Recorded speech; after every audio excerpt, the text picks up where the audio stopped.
আমরা বর্তমানে যেটা নিয়ে মানে তোমার যেই ক্লাসটা আজকে পড়াচ্ছি সেটা অধ্যায়টার নাম হচ্ছে সামাজিক সমস্যা সমাধানের সমাজকর্মের অনুশীলন। মানে সমাজকর্ম কি কি অনুশীলন করবে, সমাজকর্মের সামাজিক সমস্যার প্রাকৃতিক ও তোমার হচ্ছে যে প্রকৃতি আর লক্ষ্য হইতেছে সামাজিক সমস্যা ব্যক্তিগত দোষ নয়, বরং হচ্ছে তোমার কি একটি সামাজিক বাস্তবতা। ঠিক আছে, সামাজিক সমস্যা একটা কোনো ব্যক্তিগত দোষ না। মানে তুমি এটা সামাজিক সমস্যার জন্য কোনো ব্যক্তিকে দোষ দিতে পারবে না। কেউ মাদকাসক্ত, তুমি তার জন্য ওই ব্যক্তিকে দোষ দিতে পারবে না। তুমি যদি আলটিমেটলি তার ঘটনাটা একেবারে লাস্টে যায় দেখো, তাহলে তুমি দেখবা যে হচ্ছে যে ও কোনো না কোনো একটা কারণে, মানে যেটা একটা সামাজিক কারণ, সেই সামাজিক কারণে সে হচ্ছে মাদকাসক্ত হয়েছে। ব্যাপারটা এরকম না যে সে সামাজিক কারণে মাদকাসক্ত হয়েছে দেখায় মানে সে যা করতেছে সেটা ঠিক, সেটা একটা ভুল কাজ।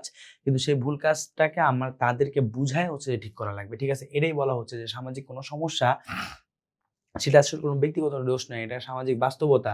এই বাস্তবতাটাকে আমাদের ঠিক করা লাগবে আর কি। ঠিক আছে, এটি সমাজ কাঠামো এবং মূল্যবোধের সাথে যুক্ত।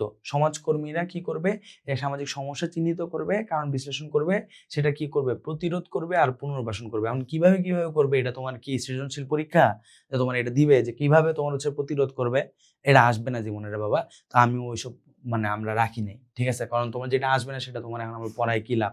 তারপরে সামাজিক আরেকটা সমস্যা হইতেছে জনসংখ্যা, আর হচ্ছে কি পুষ্টির সমস্যা। জনসংখ্যা তোমার হচ্ছে কমায় আনা লাগবে। এখন তুমি যদি জনসংখ্যা কমায় আনতে আনতে একেবারে তোমার জনসংখ্যা নাই করে দাও, তাহলেও কিন্তু তুমি সমস্যায় পড়বা। কারণ জনসংখ্যা হচ্ছে তোমার হচ্ছে কি লেবার ফোর্স বা শ্রম শক্তি। তো এর জন্য তোমার যে জনসংখ্যা আছে, তুমি যদি সেটারে মানে কি বলে, তুমি যদি হচ্ছে যে তোমার ইয়াতে রূপান্তর করতে পারো, সম্পদে রূপান্তর করতে পারো, মানে লেবার ফোর্সের রূপান্তর করতে পারো, বা মানে শ্রম শক্তিতে রূপান্তর করতে পারো, তাহলে তো তোমার জনসংখ্যা তোমার জন্য ভালো। আর যদি তার থেকে বেশি হয়ে যায়, তাহলে তোমার চেষ্টা থাকবে যে হচ্ছে যে কাম্য জনসংখ্যার ভিতরে থাকতে। কাম্য জনসংখ্যা হইতেছে ওই জনসংখ্যা, যেই জনসংখ্যা তোমার হচ্ছে যে জনসংখ্যাটা তোমার কোনো বার্ডেন না, সেটা হচ্ছে যে একটা তোমার কি ওয়ার্কফোর্স হিসেবে কাজ করে। তাহলে তোমার হচ্ছে যে কাম্য জনসংখ্যার ব্যাপারটা আমাদের মাথায় রাখা লাগবে। তাহলে জনসংখ্যা তোমার হচ্ছে যে স্ফীতি মানে হইতেছে একটি সম্পদ এবং চাহিদার ভারসাম্য নষ্ট করে। ঠিক আছে, জনসংখ্যা যদি কমে যায়। ঠিক আছে, পল এরিকসন, এইটা একটু মাথায় রাখো, পল এরিক।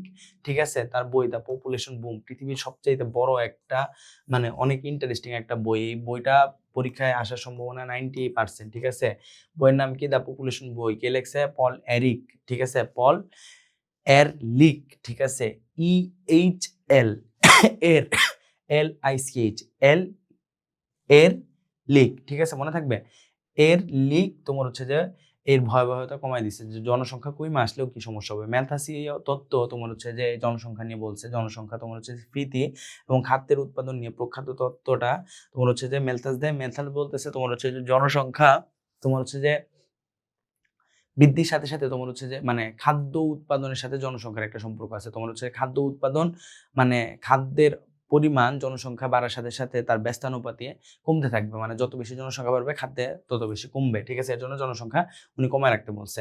আচ্ছা, আধুনিক আর হচ্ছে বিকাশগত কিছু সমস্যা বাংলাদেশে তুমি দেখবা, সেটা হচ্ছে অটিজম। ঠিক আছে, অটিজম হইতেছে একটা শিশুর হচ্ছে বিকাশজনিত সমস্যা।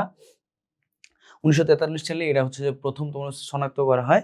শিশুরা 3 বছরের মধ্যে তোমার হচ্ছে যে এই অটিজমের লক্ষণটা প্রকাশ পায়, যেই জায়গায় শিশুর কোনো না কোনো ধরনের তোমার ডেভেলপমেন্ট একটা সমস্যা দেখা যাবে। মানে শিশু হয়তো বা ঠিকভাবে কথা বলতে পারতেছে না, বা তার কোনো একটা অঙ্গে সমস্যা হয়েছে। ঠিক আছে, এটা বাংলাদেশে রিসেন্টলি খুব বেশি দেখা যাচ্ছে।